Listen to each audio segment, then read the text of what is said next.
Skill 14, Acting to Prevent Violence.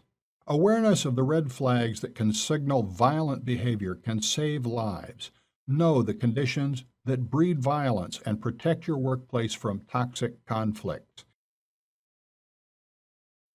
Much of the violence we read or hear about in the news occurs in faraway places, but when it erupts at work, it's an entirely different type of tragedy because we may feel more control over the circumstances surrounding the situation. It's impossible to prevent all workplace violence, but we can become more astute at predicting when and where violence can occur and take sensible steps to lower its odds.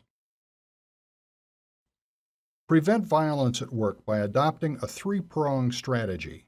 First, analyze the threat.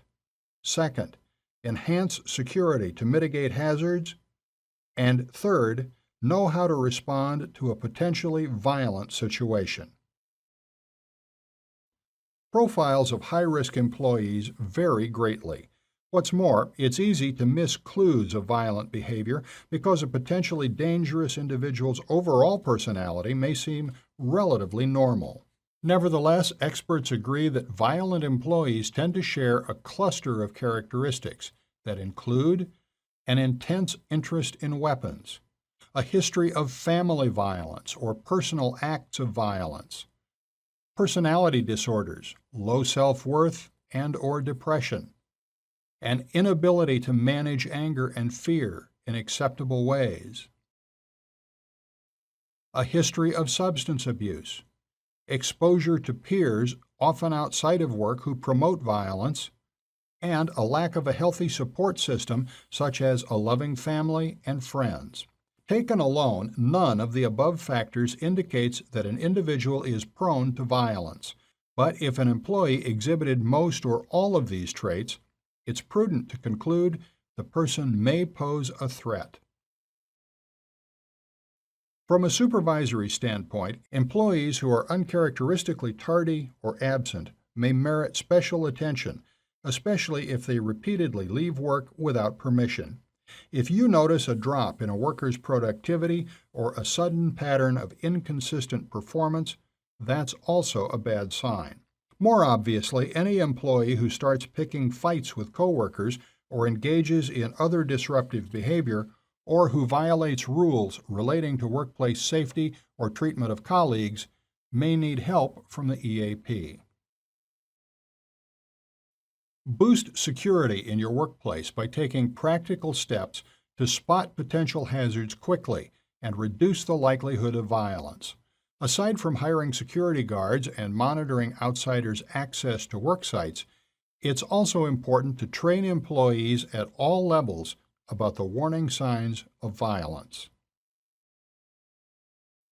Examples of other steps you can take to increase security: arrange for adequate staffing on all shifts, install protective barriers if workers interact with the public, maintain clutter-free escape routes, free of obstructions such as large furniture, provide employees with security equipment such as alarms, and train them on how to use it.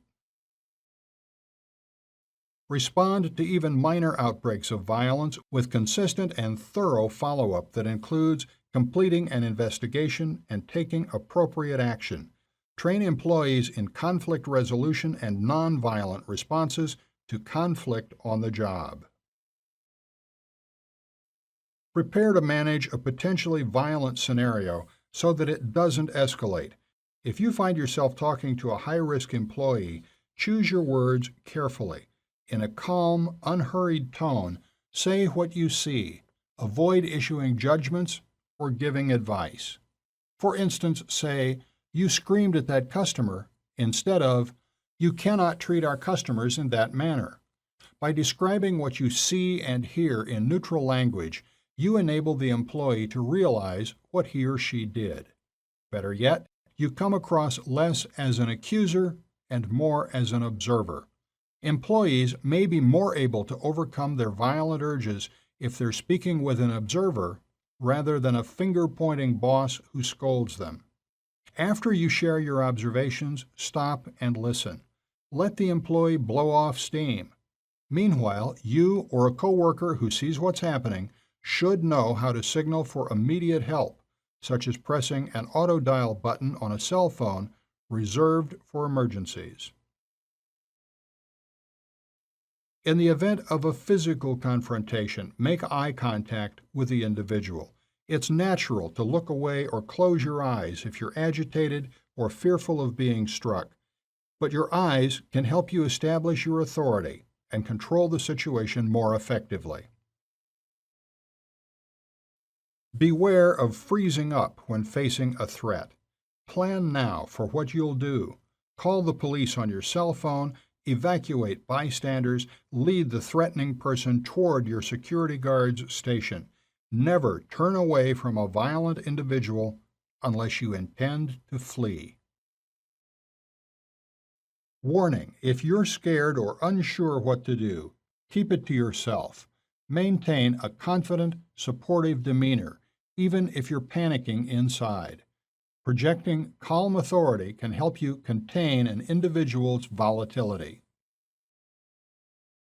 Here's a tip: because violence can erupt after a termination, set employees' expectations properly if they're in danger of being fired.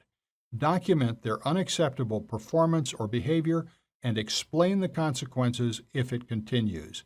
Avoid surprise terminations. It's true. According to the National Institute on Occupational Safety and Health, 20 workers are murdered and 18,000 are assaulted on the job each week in the United States. Over 1 million people in the United States are victims of workplace violence each year, and such violence costs employers millions of dollars in lost wages and productivity. Homicide is the second leading cause of death in the American workplace after vehicle accidents.